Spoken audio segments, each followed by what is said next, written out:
Welcome back, my gardening friend, to the home of my homemade liquid plant foods.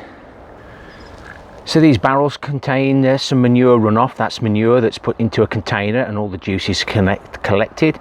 The comfrey plant food is steeped in water for a few weeks to a few months and then sieved and put into there. The same with the nettle plant food. These are the banana skins I collect, just ordinary banana skins put into a bucket, sealed up, and we let the juices run out of them. And my compost bin, there's the runoff into there. I haven't been using that because I don't really know what it contains, or some people say that it may be too anaerobic, etc. So I'll be having a look at that today. So I've got a few samples there. So we've got the manure, we've got the nettle, we've got the comfrey, we've got the banana, and then we've got the compost bin. So today I'm going to be looking to use an instrument made by Adwa. It's a European manufacturer and it's based in Hungary. I was impressed looking at all the details. I've also purchased an EC-TDS tester and some of the other solutions. So these different solutions help out with the pH testing and calibration of the equipment, the tester. I'll be using those in some future videos once I get used to the meter itself. Now I will appreciate some constructive comments on if you've used them before, or things that I'm going to show you today that I may be doing wrong, but this is all a little bit of an experiment to me. I've seen CB's greenhouse and garden using some sort of similar meter, so I did a bit of a search and I found this one and I'm quite impressed up to yet. Just one important note. After reading everything, this plastic cover there is to hold a solution that keeps the electrodes moist. If they dry out, you have to get those moistured back up, and be careful how you take this off, not like me, and get it everywhere. So I will have to order some of this solution for that. So with the cap off, we've got those devices there, whatever they do, and during my little playing around, this is 3 lots of water. So we've got some green rainwater, some tap water, and some fresh rainwater, if you can call it fresh. So I'm going to test those first because I found a massive difference, which would affect my mixing of the liquid plant foods to get it to a pH that's acceptable to the plants.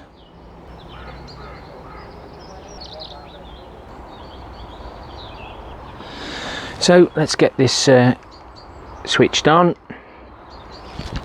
We'll let that settle itself, and the temperature, it adjusts with the temperature that is at the moment. And there's a little hourglass in this left hand corner, which once that goes off, then you can press the hold button so that you can read it. Let's just do the tap water for now.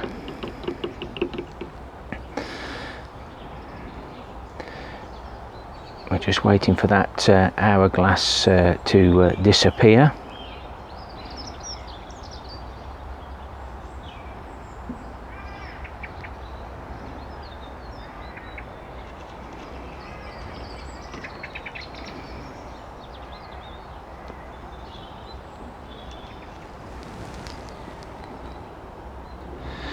Gets a little bit getting used to. Just had to put you on pause there while it was running its wow, but it's saying 7.15 there, and we've got it on the hold. As soon as we take it off the hold, it runs back, and then it tries to test whatever's in there. Ideally you need to swirl this off in each one, but we'll pop it in the green.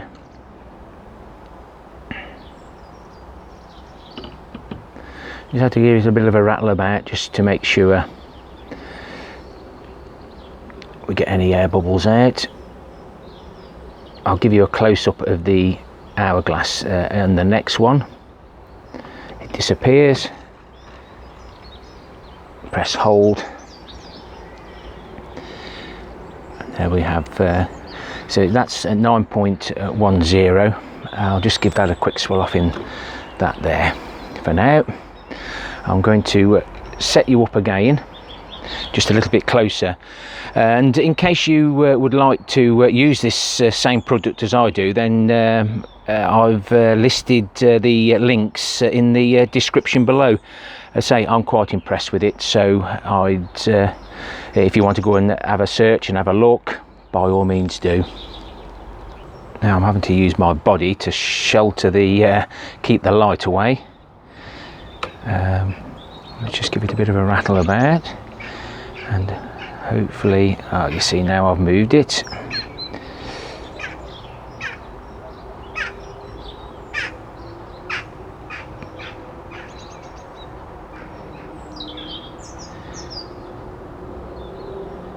So once it gets to a point where it's happy,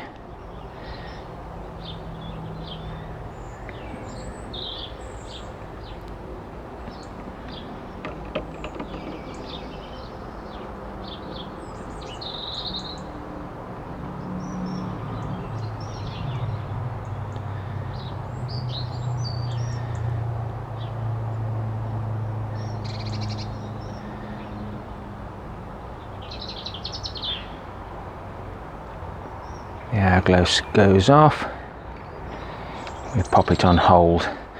So that's 7.12. So what a big difference. So it's no good using green rainwater to see, I'm not shading it. No good using green rainwater to help reduce your pH. So fresh rainwater should reduce it a little bit. So let's have a look at my liquid plant foods. I'll swill everything out.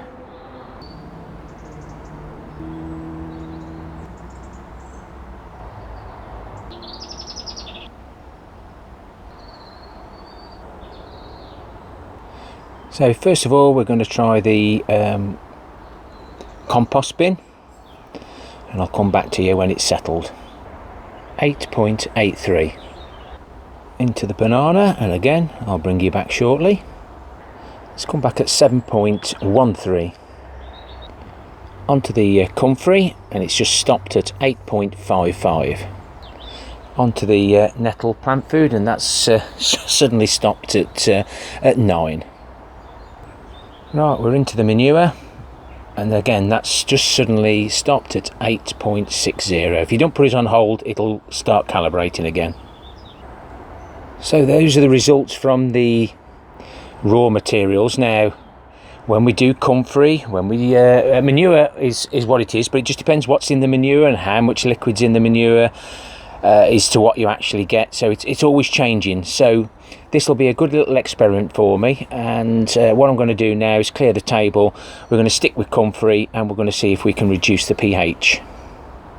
So as a rule, it's normally 1 to 10. So we've got a 1 litre bottle there. Is that about a tenth? Does it really matter? We never measure it out completely accurately, but that's the mix. That's what I would normally use on my plants. If I was actually rejuvenating the ground and it's been left for a while, then I'd put it on neat like I do the manure. But we'll give this a bit of a mix up, pour it into the container and see what results we get. So we've let that settle. We've got it on hold. As you can see, the hourglass is gone. If you press the hold button too late, the hourglass reappears. So again, it's a little bit of a learning curve. This is ideal for beginners, and we've dropped it down to 8.38 from 8.55.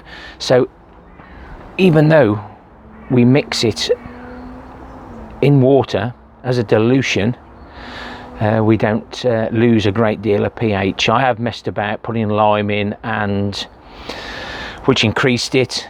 I tried log ashes to try and reduce it, but that didn't work. But there again, I was messing about with green rainwater, and I run out of time.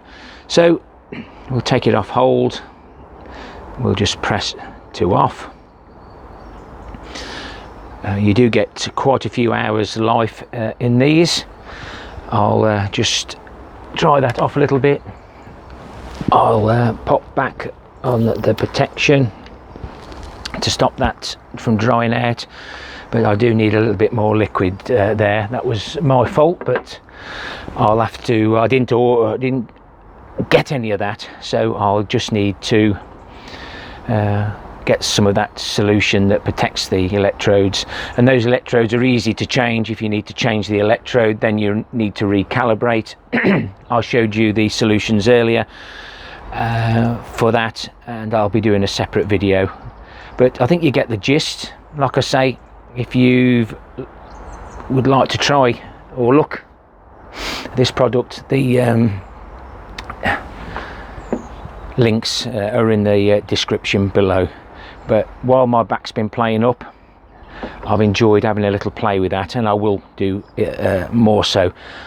If you're using proper pH, lower the pH and increase, but we're messing about with liquid plant foods that we don't really know what the pH is until we actually try them. Hope you've enjoyed that. Take care, my friends. Happy gardening to you all. Until next time. Ta-ra for now.